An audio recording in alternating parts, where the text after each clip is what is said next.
కస్బా వార్తలకు స్వాగతం.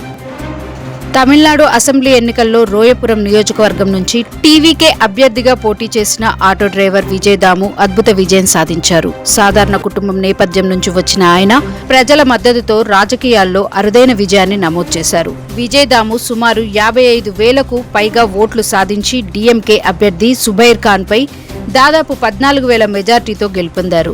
ఇక 5 సార్లు ఎమ్మెల్యేగా గెలిచిన అన్నా డీఎంకే అభ్యర్థి జయకుమార్ ఈసారి 3వ స్థానానికి పరిమితమయ్యారు. ఆయనకు సుమారు 18,000 ఓట్లు మాత్రమే లభించాయి. సాధారణ ఆటో డ్రైవర్గా జీవనం ప్రారంభించిన విజయ్ దాము ప్రజల సమస్యలను అర్థం చేసుకుని వాటి పరిష్కారానికి కృషి చేయడం వల్ల విస్తృత ఆదరణ పొందారు. ఆయన ప్రచారంలో వినూత్నంగా ఈల గుర్తుతో ప్రజల్లోకి వెళ్లి ప్రత్యేక గుర్తింపును సంపాదించారు. ఈ విజయంతో తమిళనాడు రాజకీయాల్లో కొత్త అధ్యాయం ప్రారంభమైందని విశ్లేషకులు అభిప్రాయపడుతున్నారు. సాధారణ వ్యక్తులు కూడా రాజకీయాల్లో విజయాన్ని సాధించగలరని విజయ్ దాము ఉదాహరణగా నిలిచారు.